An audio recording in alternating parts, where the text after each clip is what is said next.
pessoal! Estamos aqui para mais um podcast, um espaço para falarmos sobre autoconhecimento, autodesenvolvimento pessoal e profissional e muito mais. E hoje nós estamos aqui com convidadas super especiais. A Li Miranda, que é uma professora, escritora, palestrante, minha mentora no Enneagrama e maravilhosa. Eu vou parar de falar porque eu vou deixar ela se apresentar, né, gente? Porque eu sou apaixonada pelo trabalho que ela desenvolve, transformando vidas, e vamos conhecer um pouquinho mais sobre ela. Gente, para mim é uma alegria estar aqui com vocês, falando sobre um conhecimento que é tão fantástico, que é o Enneagrama, e depois de ter passado por um processo de autoconhecimento tão profundo, né? Depois dessa apresentação é até difícil falar, né? Mas há muitos anos eu passei por um processo muito profundo de reconexão comigo mesmo, com essa existência, com essa experiência que a gente chama de vida. E depois desse processo que mexeu muito comigo e que mexeu tanto a nível de transformar, a nível de identidade mesmo, eu decidi trabalhar com desenvolvimento humano. Então, eu sou formada em jornalismo, por algum tempo eu trabalhei com televisão, mas depois desse processo eu decidi dedicar a minha vida ao levar autoconhecimento para as pessoas e promover um caminho de cura, de transformação, para que essas pessoas possam passar por esse resgate tão bonito que eu passei com o próprio ser. Então, para mim é uma alegria estar aqui compartilhando, falando sobre esse conhecimento sagrado que é o Enneagrama e que fez toda a diferença na minha vida e que tem feito diferença na vida de várias pessoas que esse conhecimento abarca. É uma alegria. Seja muito bem-vinda, Li. Obrigada. E a Aline Almada, né, empresária, terapeuta, e também faz um trabalho maravilhoso com constelação, inclusive ela que fez a constelação da minha vida profissional. E está aqui também para poder aproveitar desse momento aqui do Enneagrama, né, Aline? Gente, é um prazer estar aqui com vocês. Obrigada pelo convite. Estou muito emocionada de estar ao lado de duas mulheres tão fortes, com histórias tão poderosas, e também tem uma história profunda no autoconhecimento. Quando eu entrei há 10 anos atrás para me desenvolver, eu realmente estava num momento triste, complicado, e mergulhei em mim, fiz várias formações, e hoje realmente eu sou diferente, eu me transformei. E sou apaixonada com autodesenvolvimento, eu adoro estar desenvolvendo pessoas e me desenvolver também. Que lindo, perfeito. Bom, gente, agradecer aqui a nossa patrocinadora, né, a Fastway Marketing Digital, que também fornece esse espaço aqui pra gente. Se você já tem um projeto aí de ter o seu próprio podcast, então entre em contato e saiba mais sobre todos os serviços da empresa, tá? Nossos parceiros também, né? Estamos aqui super bem servidas com a Carrep, que eu sou apaixonada por essa bebida. E o nosso parceiro Paulo, da empresa Solo Visual, também, né? Na área de vídeos. E o nosso diretor de arte aqui da Fastway, o Gabriel Fiorini. Apresentações feitas, né? Vamos lá falar sobre o Enneagrama, que tá todo mundo curioso para saber o que é. Muita gente, Li, me pergunta até se é uma religião. Nossa! Né? E explica um pouquinho pra gente do que se trata. É engraçado você falar de religião, que tem muita gente que, depois que estuda o Enneagrama, fala que é a seita dos números, né?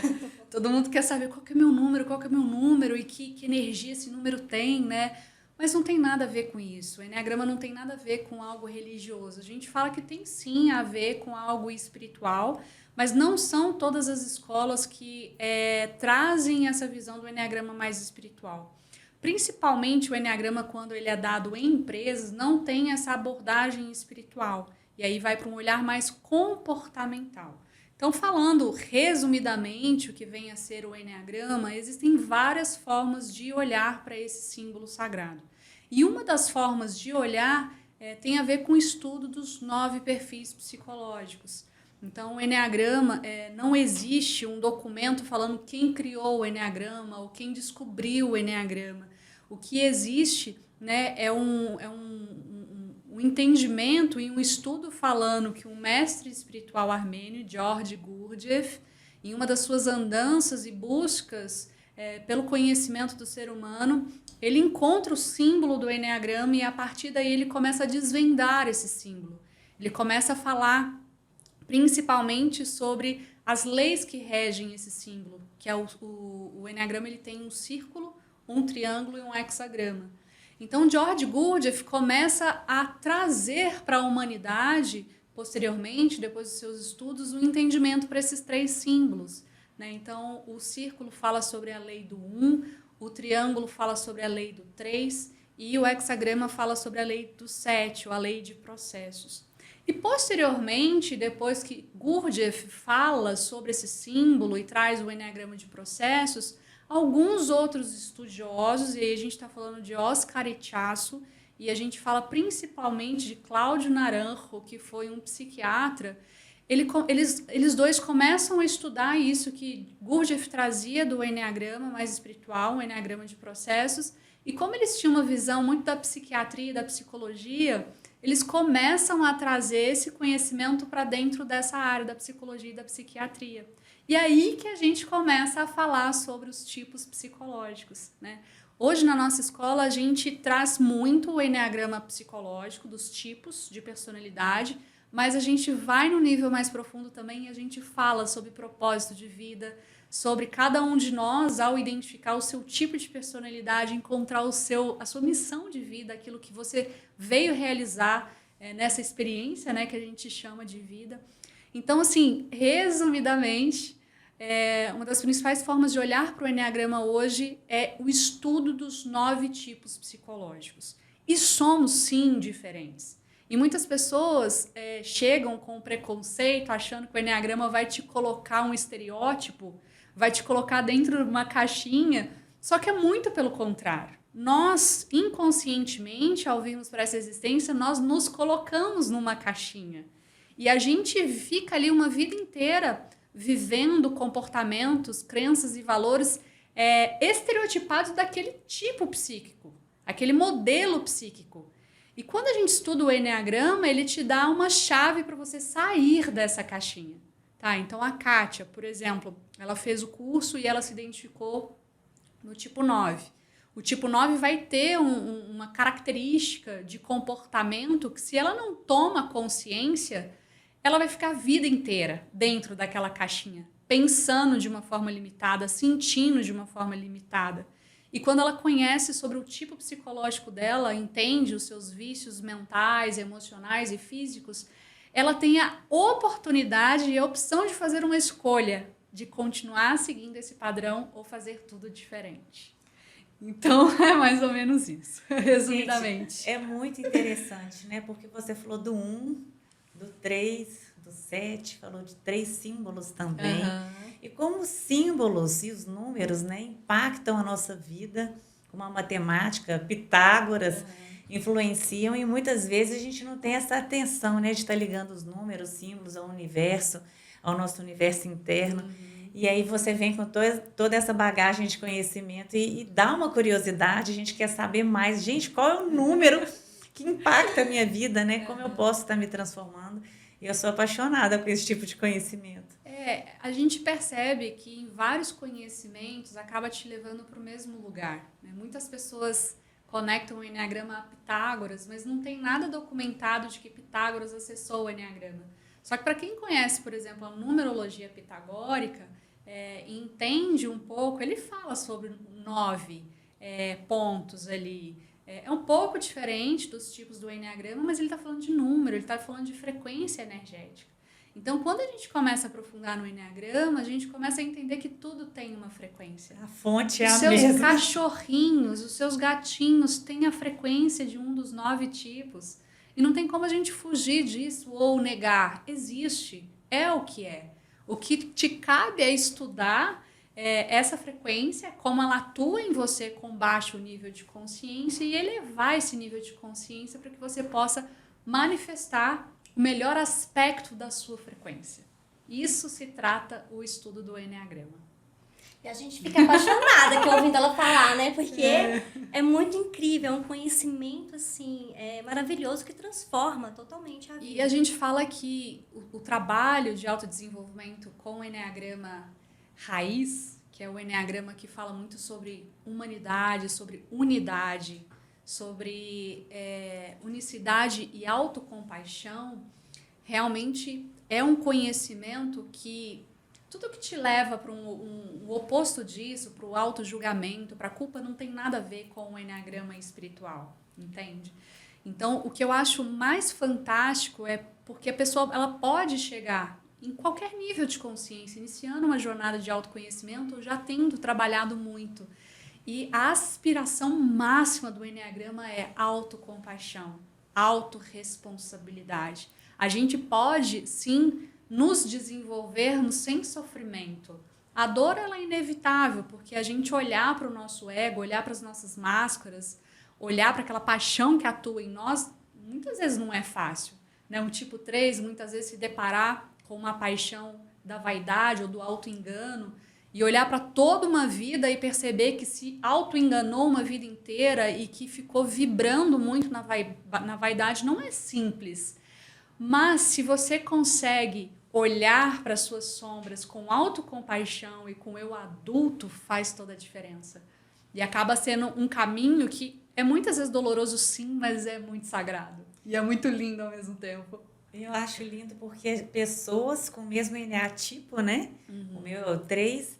Então, o que a gente percebe a diferença é o nível de consciência, né? Perfeito. Então, às vezes a pessoa tem aquele número, tá vibrando lá embaixo e ela vai fazendo todo esse trabalho, vai se resignificando, se conhecendo, se percebendo os traços da sua personalidade, aquilo que ela tem que deixar de ser, e ela vai subindo, ela continua sendo aquele 3, porque é uma característica muito forte, né? Sim. Mas ela vai vibrando mais alto, né? Não é só uma característica muito forte. A gente acredita que se você veio como uma 3 nessa existência, nessa vida, existe um propósito. Todo tipo 3 veio se reconectar com seu próprio valor. E uma vez que se reconecta com seu próprio valor, através da sua influência, você sendo inspiração para outras pessoas, às vezes as pessoas só de estarem perto de você e você já está vibrando no seu centro, na sua essência, as pessoas começam a se valorizarem mais, só por estar perto de você. Então isso que eu acho que é o mais legal do Eneagrama, que ele nos acompanha em todas as etapas da nossa vida. E tem muito a ver com isso que você falou, da gente ir galgando novos níveis de consciência nessa mesma frequência. Porque se você veio manifestar essa frequência, existe um propósito, existe uma razão. Que lindo. Lindo, perfeito, né? E assim, quando eu cheguei no Eneagrama, eu já tinha passado por outros processos aí nessa caminhada do autoconhecimento, né? E um que já foi, assim, bem libertador foi conhecer o meu perfil comportamental. Então, assim, eu já tendo clareza ali das tendências do meu perfil, já abriu um novo mundo para mim. Então, foi uma nova forma de olhar, né? E de olhar para o outro também. Mas ainda faltava alguma coisa. Eu ficava inquieta com aquilo, porque tinha alguns comportamentos que, mesmo sabendo que era uma tendência, né? Porque eu estava ali numa posição de disfunção, que eu estava com um analista extremamente alto, isso, né, tem as suas consequências. E eu falei, gente, mas eu não quero ser assim, eu não quero me comportar assim, eu não quero pensar assim. Como que eu faço para mudar? Porque só o processo ali, né, da caminhada do perfil comportamental já não estava mais sendo suficiente para mim. E eu precisava de mais, muito mais. E aí que surgiu o Eneagrama. Até então eu não tinha conhecimento, né? Nunca tinha ouvido falar. Mas aí eu tive a indicação, aí me indicaram ali como referência aqui em Belo Horizonte, né? E eu fui atrás. E coincidentemente ela já estava com uma turma para logo assim em seguida. Eu falei, não, tenho que fazer, né? E eu preciso ver o que isso vai impactar na minha vida. Impactou? Cara, assim, gente... Não tem como. Foi outro mundo. Eu já tinha dado um passo, que já foi muito legal, né? Sabendo das minhas tendências. Mas o Eneagrama, ele surgiu assim como...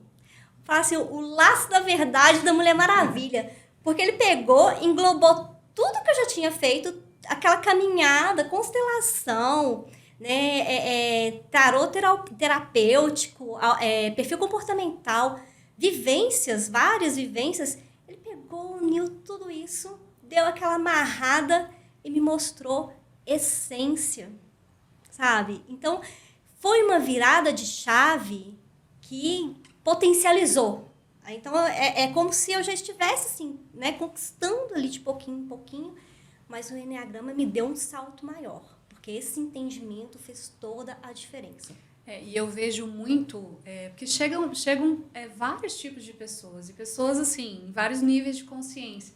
Mas essas pessoas que chegam, depois de ter já passado por um processo, já terem feito, seja constelação, seja feito terapia tradicional com psicólogo, seja um estudo dos perfis comportamentais. É engraçado porque antes de estudar o Eneagrama, eu estudei o DISC também. Eu cheguei a fazer uma formação. E é fantástico o DISC, sim, mas realmente o Eneagrama ele abarca um lugar de mais profundidade, assim, né? Mas é totalmente diferente quando uma pessoa já chega já trabalhadinho. Eu adoro, porque a gente sabe que quando o Eneagrama toca uma pessoa que está nesse lugar, ela tende a fazer esse mergulho com mais propriedade do que outras pessoas que estão iniciando uma jornada. E aí vai do tempo de cada um, né? Então é muito lindo ver assim, o quanto o Eneagrama, nesse propósito sagrado dele, que é de lembrar você quem você é de fato na sua força e te mostrar de uma maneira mais clara as suas vulnerabilidades, as suas sombras, e de uma maneira tão assertiva, né? Então é muito lindo, muito gratificante ver isso, essa transformação. E é poderoso demais. Muito. E também ele nos fornece um caminho, né? Uma jornada de evolução dentro do seu eneatipo, né? Uhum. Então, muitas vezes eu fiz um monte de coisa para me conhecer. E quando eu descobri o Eneagrama, que tinha um caminho ali, um manual. É como uma boa 3, os tipos 3 gostam, gente, de manual, de planilha, de um caminho, de algo que mostre o caminho, né? Então, para alguns tipos, realmente, essa ideia de ter um caminho prático, isso é fundamental. E realmente tem.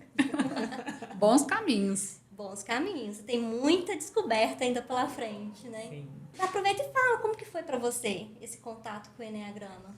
Foi libertador, porque conforme eu falei, eu já tinha feito algumas formações.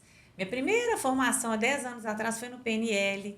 Aí depois fiz meditação, fiz coach, fiz linguagem ericksoniana, fiz xamanismo, ayahuasca. Então, eu posso citar aqui um livro de coisas que eu já fiz, mas sempre eu fiz querendo me conhecer, querendo me transformar, querendo ser uma mãe melhor, uma profissional melhor, uma pessoa melhor. Eu me senti um pouco desconectada do meu feminino, né? Hoje em dia tudo é sagrado feminino, então eu fiz várias coisas para poder me encontrar dentro do feminino. E quando eu conheci o Eneagrama, eu falei, gente, que interessante. Então eu tive um ganho não só em relação à minha pessoa, e também em relação a outras pessoas. A característica das outras pessoas, como elas respondem, onde é o ponto fraco, onde é o ponto forte. E pude estar mostrando também essa caminhada, essa jornada, como a pessoa pode estar ganhando níveis de consciência. Foi sensacional. Me conta você também, Kátia.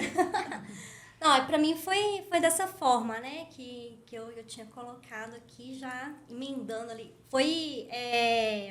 Na verdade, agora eu utilizo o perfil comportamental para agregar na minha caminhada de evolução do Eneagrama.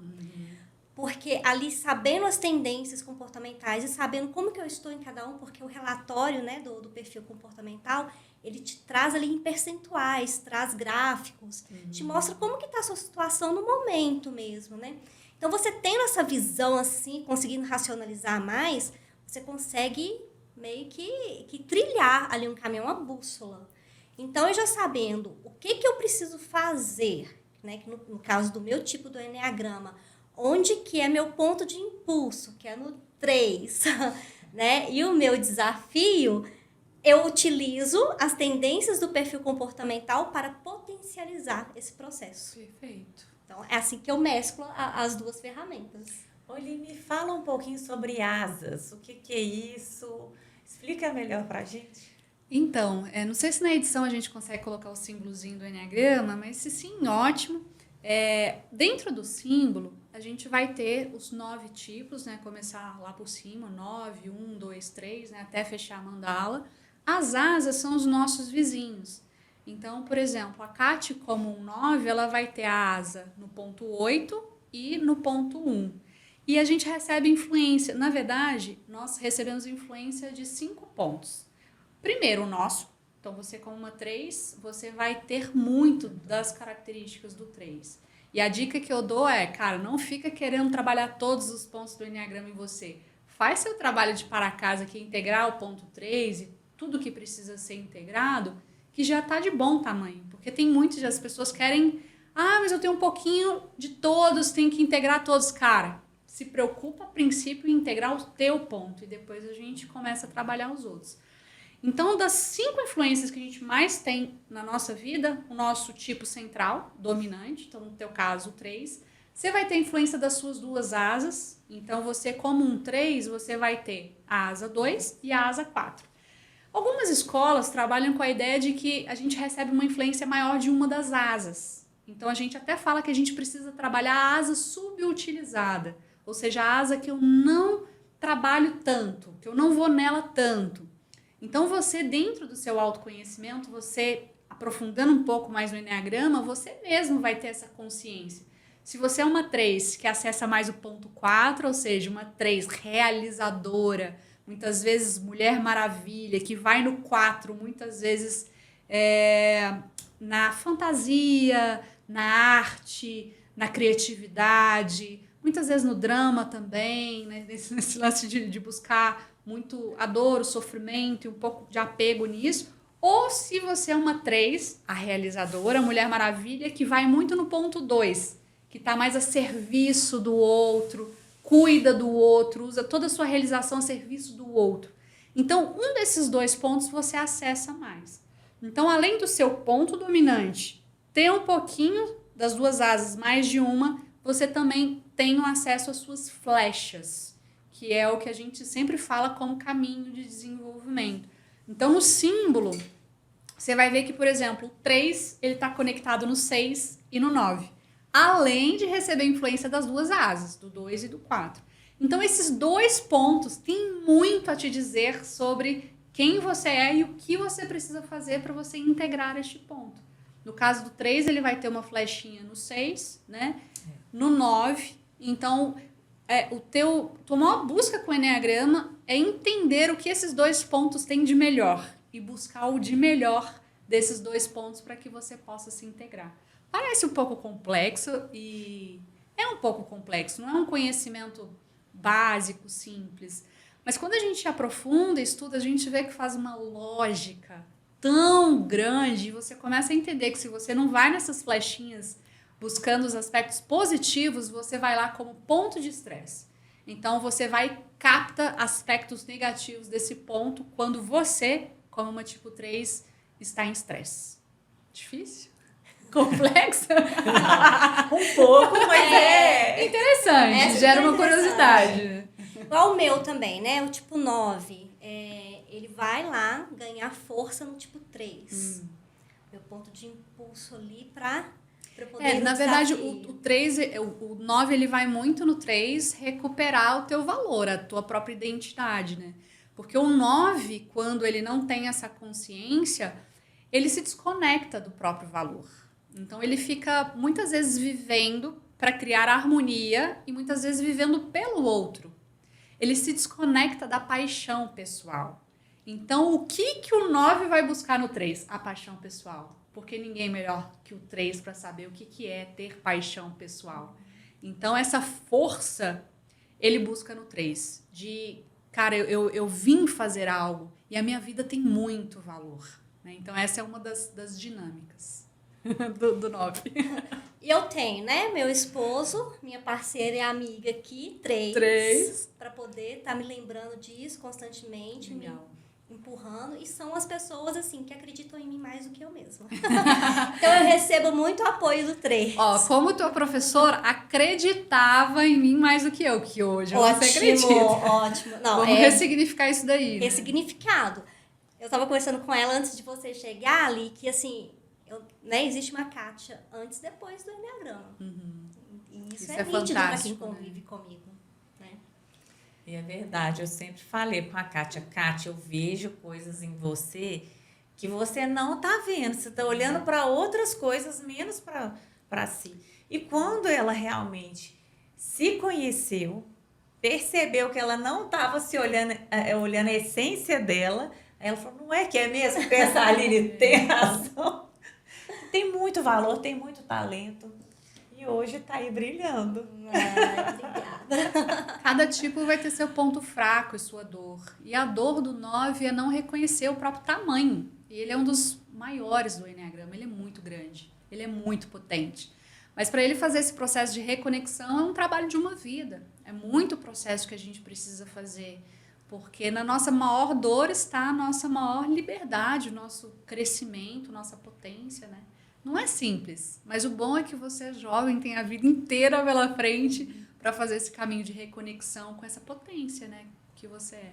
É verdade. E assim, é um processo que não basta querer também, né? Porque querer não é poder. A ação que te leva, né, a ter o poder. E por vários momentos eu quis muito alguma coisa, mas eu não agia para isso acontecer. Então, quando você tem também essa consciência, traz isso para a consciência, traz transformação. E no caso, assim, do 9, entendendo um pouco da dinâmica dele psicológica, ele até quer. Na cabeça quer, no coração quer, mas a gente fala que o corpo está dissociado. Então, a cabeça pensa, tem várias ideias, ele sente, ele tem o desejo, mas como o corpo, nessa dinâmica, né, nessa desconexão, ele aparta do corpo, da ação prática, muitas vezes ele vai precisar de um empurrão mesmo. Por isso que é muito importante, por exemplo, quem convive com o 9, promover esses empurrões que são super saudáveis para quem é 9. Diferentemente se fosse outro tipo. Outros tipos já precisam dar um passo para trás. Ao invés de irem para a ação, precisam entrar para o coração. No caso do 9, não. Ele precisa reintegrar o corpo no bloco pensamento e sentimento para que ele possa, de fato, manifestar quem ele é, né? É importante ter essa consciência ali, porque assim, a gente vai acabar atraindo muitas pessoas que vão querer dar esse empurrão. Só que quando a gente não tem essa consciência, aquilo vai incomodar. Aquilo ali... Que vai te tirar da sua zona de conforto. Vai tirar da zona de conforto e a gente vai excluir, vai rejeitar. E não quero essa pessoa. O que ela tá fazendo comigo? Tá me pressionando demais? Não. E inclusive, antes, né, de ter essa consciência... Eu já passei por várias situações onde, não, me deixa quieta aqui, né? Eu quero fazer o que eu consigo, eu não vou mais além, me deixa quieta. E a outra pessoa lá, vamos, né? E eu me sentia extremamente pressionada. Hoje eu já lido com isso de forma totalmente diferente. Consciência, né? Consciência. E eu acho que o mais triste para quem não conhece o seu modelo psíquico é de passar uma vida inteira extremamente limitado. Porque vão ter alguns tipos de personalidade que socialmente eles vão ser vistos de uma melhor maneira. Por exemplo, o 3. O 3 não é uma pessoa preguiçosa, é uma pessoa que está sempre correndo atrás, ele empreende. O tema do 3 não é isso, não é fazer sucesso, é muito pelo contrário. É deixar um pouco esse lugar de ser o centro das atenções e se reconectar com outro lugar, entende? Então, assim, eu acho que a consciência da gente entender o básico de como a gente funciona, e isso o Enneagrama ensina pra gente muito bem, é fundamental, caso a gente não queira viver uma vida medíocre, uma vida mediana mesmo, né? Então, fundamental. E é interessante também que cada tipo, eu queria que você explicasse isso melhor, tá ligado a um pecado capital, né? Tem um que tá ligado à ira, outro luxúria. Então, cada um tem um ponto fraco. Os pecados capitais a gente chama de paixões no Enneagrama, que são vícios emocionais, né? Então, na verdade, não são 7 pecados capitais, São são 9. A Igreja Católica, de uma maneira muito inteligente, tirou 2 dos pecados capitais, justamente porque existe esses 2 pecados capitais dentro da Igreja Católica, que é o medo e a vaidade. Então, assim, foi inteligente, assim, para a Igreja Católica retirar esses 2 pecados. Mas são 9 paixões. Então, quando a gente fala, por exemplo, do tipo 1, a gente está falando da ira. E é interessante porque a ira é uma raiva com ressentimento. É diferente de raiva. É uma raiva internalizada que vira mágoa. Então, todo tipo 1, ele vai ter como paixão, e isso vai acometer ele durante toda a vida dele, até ele olhar para isso. Até ele ficar sereno? Até ele ficar sereno, exatamente, que é a virtude do 1. Você sabia que é a virtude? Sim. Sabia? Eu estudei. Tá vendo? O 3 é performático, ele estuda. Não ia Tem chegar até aqui que sem o saber de meu nada. é o 6, que é o medo, e é verdade.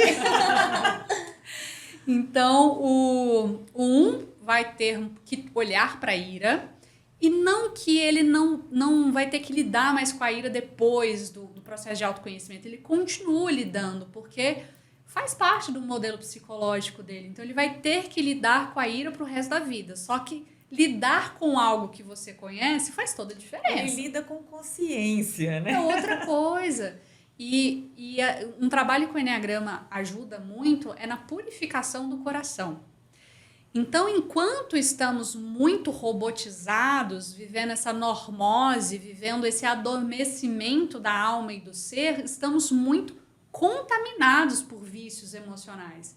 Então, tipo 1 não tem só a ira. Claro que a ira é algo mais presente, mas ele vai ter também outras paixões que envolvem toda a humanidade. Então, quando a gente começa a fazer um trabalho de lapidação, de purificação, lembra que eu falei que o Enneagrama é muito um trabalho de autocompaixão e a aspiração é voltar para a unidade e a humanidade? Então, quanto mais eu vou me trabalhando, eu vou lapidando o meu centro emocional, purificando não só o meu coração, mas o meu corpo e a minha mente. E nesse processo de lapidação, é bem um processo mesmo de um diamante que está sendo lapidado. E quanto mais ele é lapidado, ele fica reluzente, ele fica luminoso. E quando uma pessoa entra em contato com uma pessoa que está com o coração purificado, a mente e o corpo, cara, é algo muito sagrado, é muito divino. Só que para isso a gente precisa de tempo. Um tipo 1 que acessa com consciência essa ira e vai se trabalhando, como trabalha para sair da ira? Cara, e aí são todos os caminhos de desenvolvimento que o Enneagrama propõe. Elevação de asas, caminhos de flecha, você acessar mais as suas emoções. E aí tem uma jornada, mas quando menos ele percebe, ali depois de alguns anos se trabalhando, o coração está vibrando muito mais na virtude, que é a serenidade, do que propriamente a ira, né? Então, 1, ira. O 2 é o orgulho. O 3, muitas pessoas hoje falam que é a vaidade, mas o pecado raiz, a paixão raiz é o auto-engano, que é a capacidade de ser tudo, de ser todos, menos quem eu sou. Então, o 3, ele tem muito essa questão camaleônica. Ele se molda para ele ser visto como alguém de valor. Um 3, quando ele se desenvolve, ele começa a atuar muito mais no oposto da paixão, que é na virtude da veracidade, na verdade, do que propriamente no auto-engano. Então, ele para de ficar se moldando, ele simplesmente é quem ele é. E é a coisa mais linda do mundo. O 4 vai ter a paixão e o vício emocional da inveja, e tem algumas escolas que chamam de hipersensibilidade, que é um coração muito pouco protegido. Então ele é muito delicado, como se fosse uma pétala de uma rosa. Então qualquer coisa entra lá e machuca. Então você tá lá com seu marido ou com seu namorado, ele olha para o lado, vem, tudo ele acha que é pessoal. Então o 4, ele precisa entender que ele precisa aprender a proteger o coração. Senão ele passa uma vida inteira sendo violentado ou agredido por coisas muito pequenas, sabe? O 5, a gente fala do pecado da avareza. Então, o coração avarento é um coração que se retrai, e muitas vezes ele corta, sabe, as veias que recebe o sangue, então ele fica pequenininho. Então muitas vezes ele se fecha, ele se isola. As pessoas estão até querendo dar amor para ele, querendo ouvir ele, mas ele tá com as portas do coração fechadas. Não se doa, né? Não se doa, por conta dessa crença. Porque se eu me doar, vai faltar para mim. Ele está na avareza. Quando um 5 chega para fazer um trabalho com o Enneagrama, a primeira consciência que ele precisa tomar é que esse coração, ele nunca foi podado, ele continua latente, ele precisa ressignificar isso. E aí ele começa num processo de sair da avareza, buscando a virtude do não apego, que é se doar, é receber, é se engrandecer com o outro. O 6, a gente fala da paixão do medo, né? Que enfim, super conhecido, todos nós sentimos medos, mas o 6 é o centro do medo. E quando ele se desenvolve, como a gente manifesta o oposto, né, em essência daquilo que a gente é na personalidade, ele acaba sendo mais corajoso do Enneagrama. É de uma força, é de uma potência. E é tão libertador para um 6 aprender sobre o seu modelo psicológico no Enneagrama, que ele leva até um susto, assim, enquanto, nossa, mas eu sou isso mesmo? Porque passa uma vida inteira morrendo de medo, né? E aí quando eu viro para ele e falo assim, cara, você é o mais corajoso dos 9. Aí, o que acontece? Acontece a lembrança de si. Algo dentro dele, porque a centelha divina tá lá dentro. Um 3 sabe quem ele é, que o valor nunca deixou ele. E o 6, quando ele ouve, cara, você é o guerreiro, você é o rei, você é o imperador, o líder. E aí ele começa a se lembrar aos pouquinhos de quem ele é e vai retomando a força. O 7 é a paixão e o pecado capital é a gula. E a gula é um coração insaciável, que não consegue ficar em presença no aqui e no agora. Então ele precisa estar sempre fazendo um monte de coisa, porque ele não consegue ficar em paz com a própria presença. Quando um 7 começa a se desenvolver, ele busca a virtude da sobriedade. Eu finalmente consigo respirar, ficar em silêncio comigo no aqui e no agora, sem sentir ansiedade. E o 8, eu preciso falar do 9 também. O 8 é a luxúria, que é a paixão. A luxúria é um exagero. Então, todo 8, ele tem uma voz exagerada, ele tem comportamentos exagerados. Lembra aquilo que eu falei do 4, que ele tem um coração hipersensível? Que qualquer um entra ali? O 8 é o oposto. A luxúria é um coração que está muito blindado.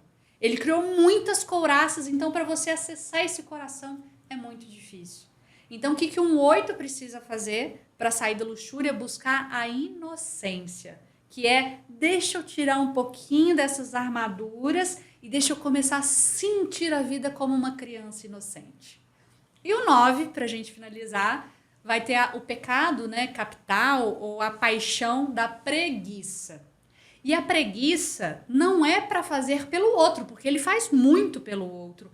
A preguiça é como se fosse um esquecimento de si mesmo. Eu tenho, no fundo, preguiça de mim, de quem eu sou.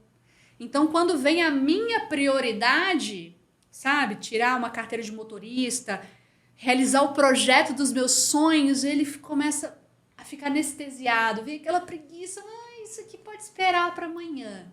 Mas se você, como melhor amiga, vira e fala, cara, faz isso por mim, ela vai e faz por você, mas por ela não faz. E olha que ela já fez muita coisa por mim. Eu imagino que sim. E assim, quando eu recebi essa informação, mas doeu tanto. Eu imagino. Eu chorei, assim, porque você, né, olha pra trás, aquele filme que passa na sua cabeça assim, por segundos, que você vê que a vida inteira se colocando em segundo plano. E aí aquilo doeu demais, assim, nossa. Cara, e que bom que doeu. Se não tivesse doído, eu estaria ainda um pouco narcotizada, né? E essa tristeza que todos nós sentimos, assim como um 4, um 3, né? Quando toma consciência do auto-engano, cara, mas quem eu fui uma vida inteira? Se eu não fui eu em verdade, os personagens são esses que eu criei. E dá aquela dor, mas é uma dor bonita da alma, que diz pra gente, cara, como você pode ter me esquecido uma vida inteira? Então é uma tristeza que comove própria alma mesmo. E ela é real e faz parte do processo, né? E tá tudo bem. A professora Lucilena Galvão, né? Ela usa muito uma linguagem simbólica e ela fala do filme de Walt Disney, A Bela Adormecida, e que o príncipe dá aquele beijo que é o beijo do autoconhecimento, né? A pessoa ficou 100 anos ali adormecida, não estava vivendo, não estava se vendo, e aí chega aquele beijo e a pessoa acorda e começa a viver. E eu acho que Enneagrama é isso, é aquele beijo que a pessoa recebe É um e beijo de acorda. saudade. Cara, volta pra quem você é. Você Isso. não é isso que você acha que é a vida inteira. Você é muito. Você é isso e muito mais. Ainda bem que acordamos, né? Que bom. Mas ainda tem gente que não acorda, né? Mas aí é a gente que recebeu isso e tem uma missão e um Compartilhar. propósito de vida, vai lá e acorda. Eu acho que assim, o nosso propósito é muito ser inspiração. Sim. Porque trazer pra gente essa responsabilidade de acordar o outro, eu acho que isso é um pouco pesado. Muito. Um pouco arrogante também, assim. Eu acho que cada um tá no seu tempo, assim. Por mais que...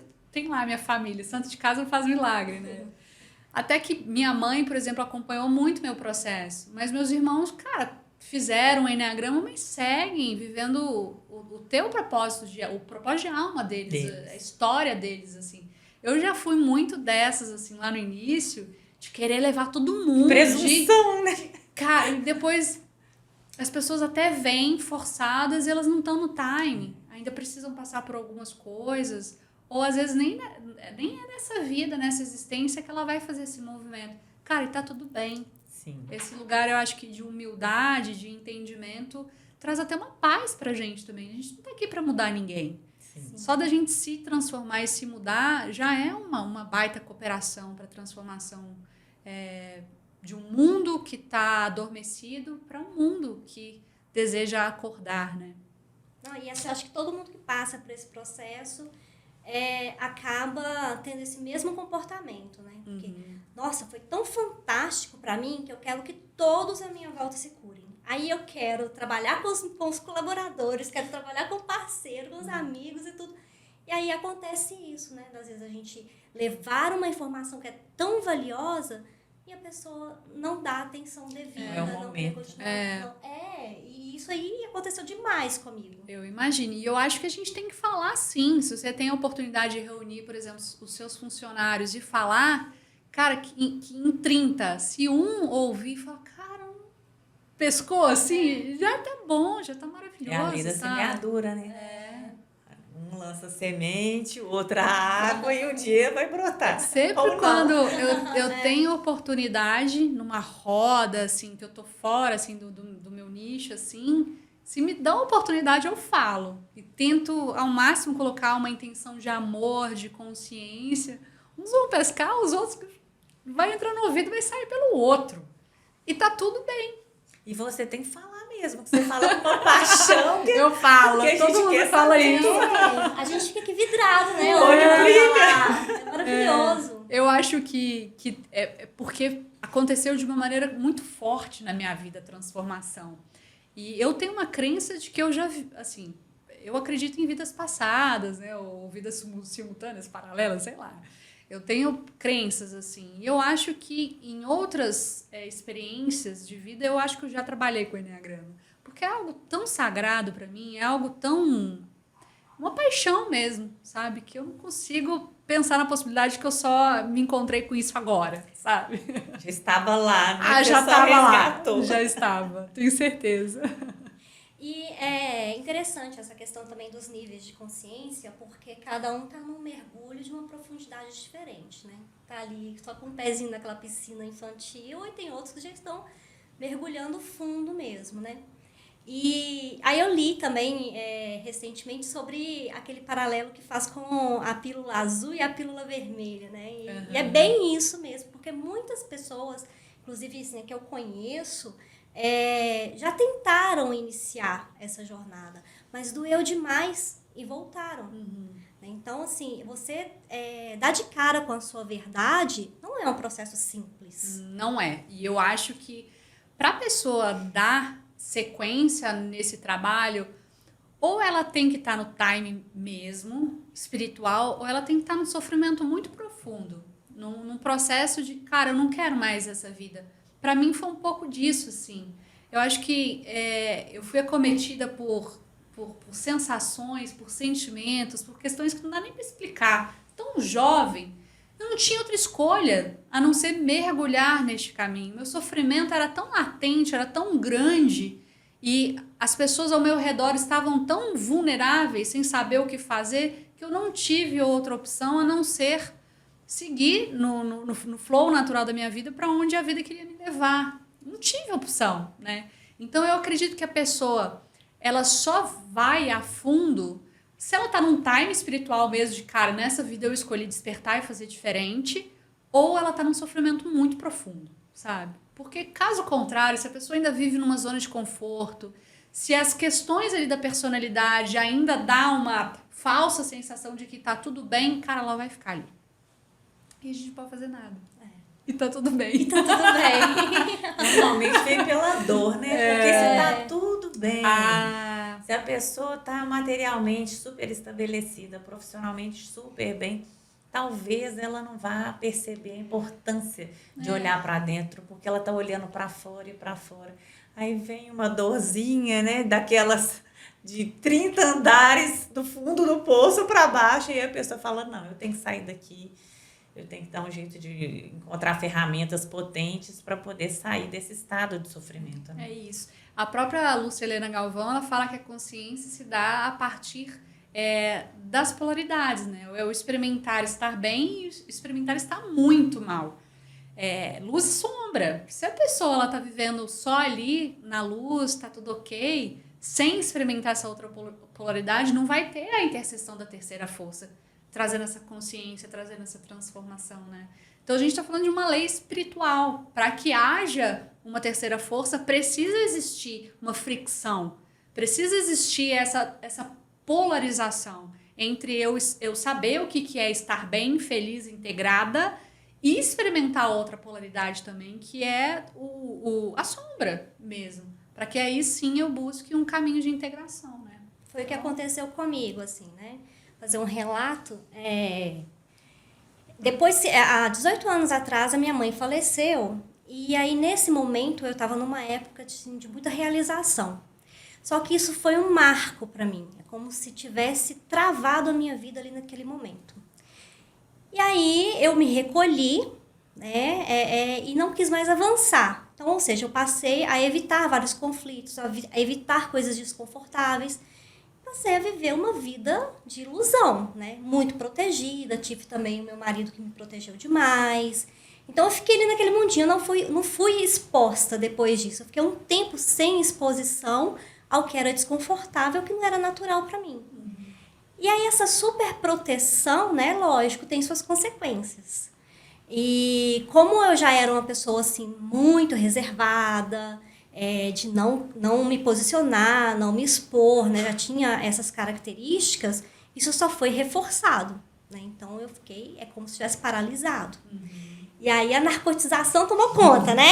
Ai, delícia! Tomou conta ali, mas eu não sabia, né? Assim, tinha tudo isso acontecendo, mas para mim era uma vida normal, né? Porque eu não tinha consciência dessas coisas. Até que num determinado momento eu fui exposta a uma situação extremamente desconfortável para mim. Pode ser que para você não fosse, mas para mim era muito. Foi uma sacudida, né?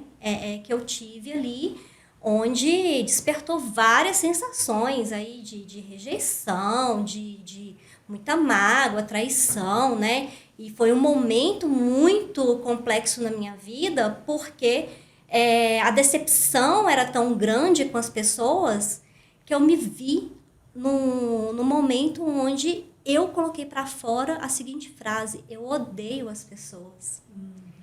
E onde tudo estava ali, né, todos os processos que eu vinha fazendo, me mostrava que a minha missão de vida estava relacionada com pessoas. E eu falava, não, isso aí tá errado, impossível. Eu não confio mais nas pessoas. Eu odeio as pessoas. Isso saiu da minha boca. E fiquei irritada com aquilo, né? Não tem condição. Mas aí, né, eu não parei.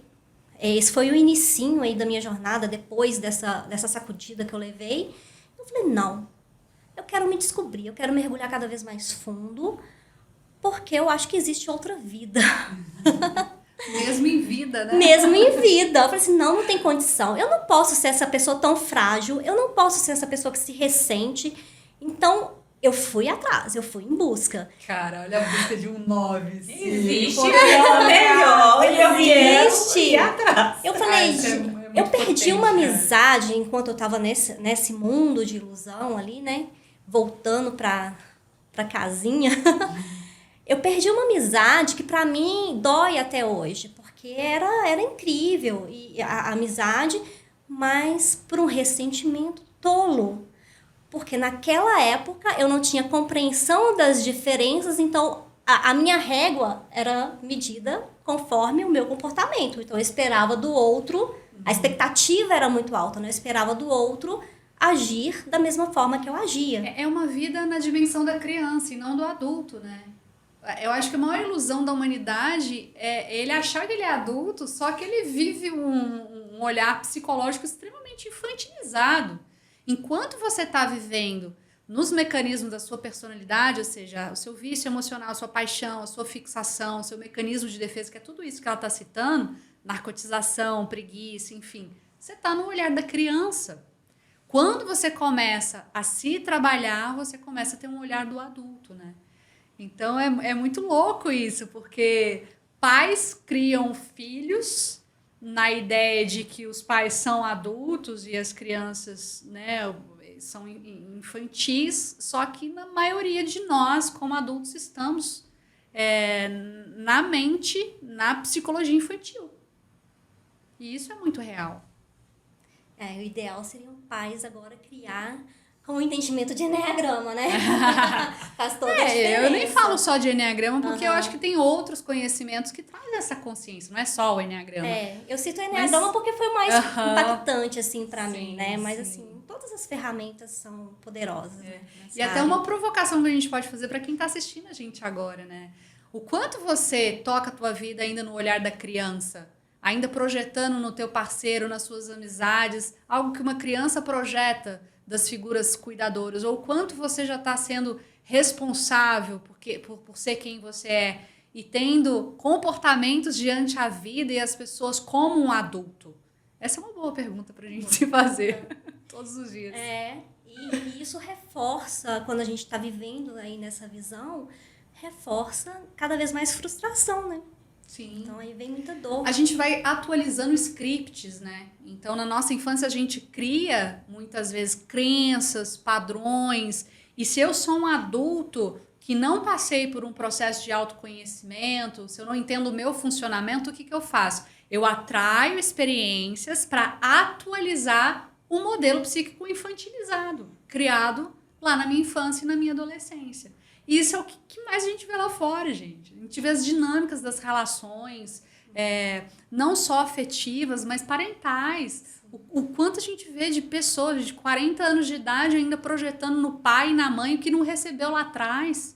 Às vezes até morando com os próprios pais, tendo uma vida adulta infantilizada, né? A constelação fala muito disso. Total. Desses laços com o pai, com a mãe, que muitas vezes a pessoa é adulto, às vezes o pai e a mãe já faleceram, mas a pessoa continua com aquele padrão infantil de esperar do parceiro nas relações que seja igual a mãe, igual o pai. E aí não vai ter relação nenhuma, não vai ter mulher ou homem nenhum que vai chegar a ser o pai ou a mãe. Ninguém vai ter essa perfeição de ser igual. Projeções. Projeções. Né? O que tem hoje de mulheres que ficam buscando no parceiro o próprio pai e vice-versa, né? O homem buscando na mulher a própria mãe. Cara, é o que mais tem, né? Então, enquanto a gente não rompe com esses lados, primeiro, toma consciência, porque, de novo, a gente não consegue transformar aquilo que a gente não conhece.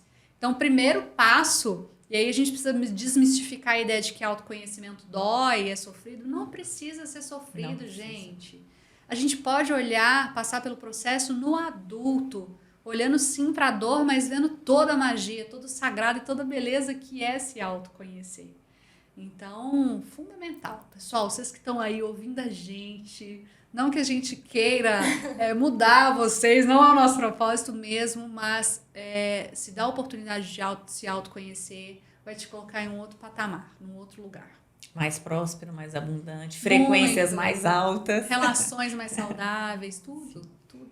E isso impacta em tudo, né? Porque a partir do momento que você vai subindo ali esses níveis de consciência, né? Sua vibração, né? Vai estar em alta, você passa a se relacionar com outras pessoas que estão na mesma frequência também. Perfeito. Né? Tudo é frequência, né? Olha o nosso encontro aqui. Exatamente. Somos merecedoras desse encontro. A gente cocria isso, né? No nosso dia a dia. Exatamente. Oli, para poder agregar um pouquinho aí do conhecimento também, do mapeamento do perfil comportamental, porque assim, como eu fiz isso na prática, né? Então, os meus atendimentos aí com o perfil comportamental, eu utilizo muito do conhecimento do Enneagrama, né? Então, assim, só para as pessoas entenderem um pouquinho também como que pode ser utilizado, porque na verdade o perfil comportamental ele pode ser complementar ao Enneagrama na sua jornada aí de desenvolvimento. Né? Então, assim, a primeira coisa, a gente entender o que simboliza, né, o DISC. O D de dominante, o I de influência. Eu acho que você é melhor do que eu explicar. D de dominância, I de influência. O S de estável e o C de conformidade. Isso. Então, quando a gente olha para esses perfis e olha para o Enneagrama, a gente vê muita coisa que bate, né? Então, por exemplo, quando a gente fala de um tipo 3, a gente está falando de um perfil ali que é ou influencer ou dominante, ou é um líder ou ele influencia. Então, quando a gente olha para os perfis comportamentais e entende que a pessoa é um 3, dá para a gente pegar o mesmo caminho de desenvolvimento. Né? Então, entendo que eu já sou muito bom para liderar e sou muito bom para influenciar. Talvez o que eu preciso elevar são os outros 2 pontos, que é o S e o C. Né? Me tornar uma pessoa mais estável, enfim, todas essas questões. Então, acredito que está muito alinhado, entende? Dá para a gente fazer um paralelo entre quem é D, quem é I, quem é S, quem é C e os tipos do Enneagrama e aproveitar os caminhos de desenvolvimento. Tem tudo a ver. Assim, tem agregado bastante nos meus atendimentos e eu fico, assim, cada vez mais apaixonada, né, de estar descobrindo todo esse universo e conseguindo contribuir um pouquinho ali, né, nessa história das pessoas. E aí, né, voltando lá naquele assunto de que um dia eu já fui essa pessoa que estava no lugar de odiar as pessoas, hoje eu sou completamente apaixonada pelas pessoas. E essa mudança, ela aconteceu por causa desse autoconhecimento, por causa das ferramentas, porque eu mudei, né, esse olhar, então, e esse pensamento que eu tinha, e automaticamente já mudou meu comportamento, a minha forma de enxergar e de me relacionar. Então, eu não sou mais aquela pessoa que ficava ressentida com qualquer coisa. Foi importante, né, ter passado por tudo aquilo, porque foi aquilo que me trouxe até aqui. Mas hoje eu sei lidar com as coisas, sei controlar um pouco mais as minhas emoções. E isso só aconteceu graças a esse caminho de autoconhecimento, graças a essas ferramentas, aí esse aprofundamento na essência do Enneagrama, que uma coisa que marcou muito nas nossas aulas é que na primeira aula você falou, olha, a partir de agora a gente vai olhar para o outro de essência para essência. Porque é exatamente isso. Às vezes a pessoa pode estar agindo de uma forma com a gente que vai nos deixar extremamente magoados e vai muito contra o que a gente acredita, né, os nossos valores também. Coisas que a gente pensa assim, não, eu nunca faria isso. Mas às vezes aquela outra pessoa está lidando com os próprios desafios, né, dela, e aí não tem essa compreensão, e a gente acaba julgando, enfim, várias outras situações desse tipo. Quando a gente para poder realmente pensar na essência, o que é aquela pessoa em essência? Muda tudo. O que existe por detrás da casca, né? Porque a gente olhar de casca para casca é muito fácil, é o que a maioria das pessoas fazem.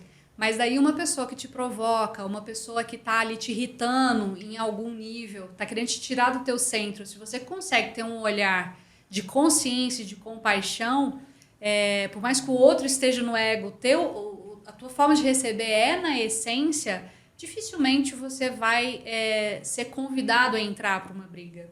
Você vai fazer um exercício de empatia, de compaixão e de não entrar nesse conflito. Então é um ganho. Gente, a gente poderia ficar aqui até 8 horas da noite falando dos benefícios do autoconhecimento. Isso é inquestionável. E graças a Deus, cada dia mais as pessoas estão falando sobre o quanto é importante a gente se conhecer. É um ganho de liberdade, de maturidade, é um olhar para a vida literalmente do adulto. Então a gente fala que é um pouco sofrido o caminho do autoconhecimento, mas é muito mais sofrido viver uma vida adulta com o olhar da criança. Inúmeras vezes mais difícil, mais sofrido, mais medíocre do que você enfrentar e ter o autoconhecimento com um propósito mais elevado da sua vida mesmo, se transformar. Porque eu vejo muito o propósito da vida como uma oportunidade para a gente se transformar numa pessoa melhor a cada dia. Olê, me fala um pouquinho, você dá a formação, mas você também ajuda a pessoa a estar sabendo qual é o seu eneatipo. Como é que funciona isso? Para quem quer dar esse mergulho. Isso foi uma construção, assim. No início, eu comecei fazendo um trabalho básico do Eneagrama, então eu dava o módulo básico, que é onde a pessoa aprende o tipo dela, o subtipo, a sequência dos instintos, os caminhos de desenvolvimento. E depois foi evoluindo, né? Eu fui vendo que as pessoas, já era muito legal ela identificar o tipo, mas eu senti que a pessoa tinha sede de dar continuidade, de encontrar aquela turma de novo, se aprofundar. E aí eu fui criando outros módulos. Então, além do módulo 1, inclusive o módulo 1 eu transformei ele num livro que eu queria mostrar para vocês. Inclusive trouxe de presente para vocês. Esse módulo introdutório, eu peguei todo o conteúdo do módulo 1. Que era autografado, tá? Com certeza, autografo sim. Eu peguei todo o conteúdo do módulo 1, que envolve os 9 tipos, os 27 subtipos e os 6 caminhos de desenvolvimento, e transformei ele num livro. Para que a pessoa ela tenha oportunidade, caso ela não tenha o interesse ou desejo de fazer o módulo presencial, em casa ela pode estudar. E a partir desse livro ela já criar uma curiosidade, mas será que eu sou esse tipo, ou sou outro, né? Então, além desse módulo básico, depois eu escrevi esse livro e fui desenvolvendo outros módulos de aprofundamento. Então, além do módulo 1 e o livro físico, a gente tem o módulo 2, que é o Eneagrama mais avançado, que é onde a pessoa já está com um nível de maturidade, de consciência ali do tipo, já está vivenciando o Eneagrama, e a gente desce um nível mais profundo, onde a gente fala de cura de instintos, a gente fala sobre a jornada de níveis de consciência. E tem o módulo 3, que é um módulo para quem quer ensinar o Eneagrama para outras pessoas. E para fazer esse módulo é importante que a pessoa já esteja numa caminhada, assim como, por exemplo, a Kátia já está, tem um ano? Já ou não deu um ano? Foi no final do ano passado, né? Tá caminhando para lá, mas já tem um tempo com o Eneagrama, já vê transformação, e ela toma a decisão, eu quero começar a me apropriar mais, não só do meu tipo, mas dos outros, para que eu possa inspirar outras pessoas. Ou integrar o Eneagrama na constelação, no perfil comportamental. E aí esse módulo 3 a gente chama de formação em Eneagrama e Eneaterapia. É onde a gente fica 4 meses conectados, mergulhando profundamente mesmo, e a pessoa sai apta a atender. E além desses 3 módulos, que é uma jornada, uma trilha com o Eneagrama, a gente está lançando agora o Eneagrama focado em comunicação e oratória. Eu quis unir muito o que eu aprendi no jornalismo e toda a minha jornada como uma comunicadora, e ajudar pessoas também a comunicar. E a comunicar de um lugar de verdade mesmo, porque eu vejo muitos cursos de oratória e de comunicação que generalizam as pessoas, sem levar em consideração que cada um vai ter um tipo de personalidade e vai ter uma dificuldade específica que é dela. Então eu vou agregar tudo que o Eneagrama traz de conhecimento para a gente, e vou trazer técnicas de comunicação e oratória. Então esse é um programa novo que a gente está lançando para esse ano ainda, que vai agregar aos outros 3 módulos que já acontecem. Muitos movimentos, hein? Muitos Incrível. movimentos. Eu tô te falando que minha Os asa 3 é retiros. alta. Os retiros Sim, também, né? sim. Eu amo retiro. Não, e ela fez recentemente um retiro só com tipos 4. Eu vou fazer, vai ser em agosto. Ah, tá. Vai ser inédito no Brasil. A nossa ideia é poder experimentar, né? A gente quer unir realmente uma turma só com aquele tipo, fazer trabalhos. E a ideia, dando certo, é a gente poder fazer de outros Caso tipos do também. tipo 3. Vamos fazer. Não, ela tá fazendo um experimento começando pelo tipo dela, né? Exatamente. Essa é a ideia. Mas vai ser muito interessante esse retiro. Sim, sim. E além desses projetos, e realmente esse ano eu tô dando conta disso agora, assim, vários movimentos novos, né? E além disso, a gente tem um projeto de Enneagrama para empresas também.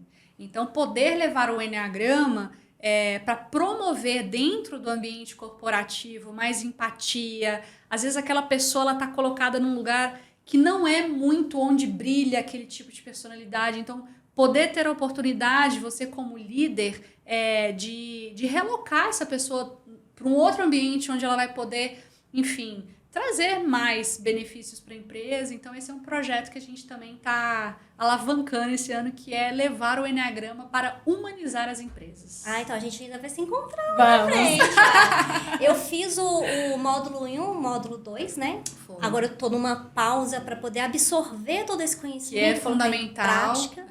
Mas logo em seguida vou dar continuidade aí, porque realmente eu quero levar esse conhecimento para as pessoas, né? E você também tem todo um trabalho no perfil comportamental. E assim, agregar as ferramentas. Inclusive, essa ferramenta que eu utilizo, ela também tem influência do Enneagrama. Olha. Tá? Que é o Assessment da Solids. Ele tem 7 metodologias. Então, é o DISC, tem a influência do Enneagrama, que vai ali apresentar pra gente estilos de comportamentos. E tem mais outras metodologias de filósofos também. Olha. Então, é um relatório com mais de 50 informações ali, Ah, bem eu completo. quero, viu? Eu quero que você faça um Opa! Será uma honra. Quero, com certeza. E é fantástico, assim. Eu iniciei isso, né, aqui na minha empresa. Então, eu comecei essa gestão de pessoas aqui na empresa, baseada no perfil comportamental. Aplicar isso em contratação, em retenção de colaboradores, e tem surtido muito resultado. Imagina. Então, eu vou ali, aos poucos, trabalhando ali com as pessoas, deixando elas absorverem, se testarem, aplicando estímulos, né, para poder proporcionar essas mudanças mesmo, né? E a gente só vê, assim, crescendo. Não, e o meu olhinho tá resultado brilhando, exponencial. assim, de ver, tipo, A quando loucura, essa né? mulher tá crescendo, cara. Como tá potente, quando você tá mais viva, acordada. Isso é muito lindo. É muito gratificante. Eu senti agora no seu olhar o orgulho dela. Muito. Eu fico muito feliz, mesmo, de coração. É muito Tô com meu ponto de impulso aqui atuando, É. Ou 3. né? É o 3, porque assim, Brilha! alto valor, isso mudou demais, muito demais. E a gente sente na energia da sua fala mesmo, quanto mudou, ressignificou, se lembrou. E isso não tem valor para isso, é fantástico.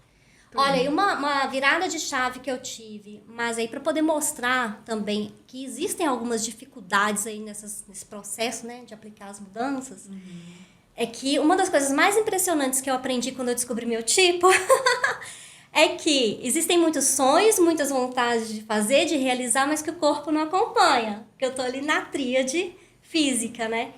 E que era essencial eu movimentar o meu corpo, energizar o meu corpo, ter uma atividade física mesmo, assim, de impacto para poder me levar para a ação, que isso ia ser fundamental. Mas mesmo com todo esse conhecimento, eu quis fazer uma surpresa para Ali e não deu certo. Não deu certo. Ela tá esperando esse momento do dia que eu vou falar com ela, olha, Ali, Me matriculei na eu tô academia. fazendo. Mas ainda não foi o momento, eu ia te fazer essa Oh, surpresa. meu Deus. Mas sabe aquela coisa que você já tem consciência, tem informação, vê que faz falta? Por que acontece isso, Li? O que você não pode é focar só nisso. Você não conseguiu se matricular numa academia, mas você conseguiu inúmeras outras coisas. Então, tá valendo. A academia em algum momento vai sair. O pior seria se você não conseguisse ter feito nenhum tipo de movimento, que não é a realidade. Então, ok, vamos olhar para isso, vamos dar uma risadinha. Eu acho que esse desejo tem que ser forte em você, até que em algum momento você vai conseguir fazer esse movimento. Mas levando em consideração que você já está fazendo diversos outros movimentos que são tão importantes quanto se matricular numa academia. Está sendo o meu maior desafio. Eu assim. imagino. Eu achei que falar em público seria o meu maior desafio e isso aí até que eu tirei de letra. Bem. E esse realmente é o meu maior desafio e que eu acho que tem a ver também com coisas mais profundas, algum trauma que possa ter acontecido, que aí é algo que eu tenho que olhar mais. Vai chegar um momento.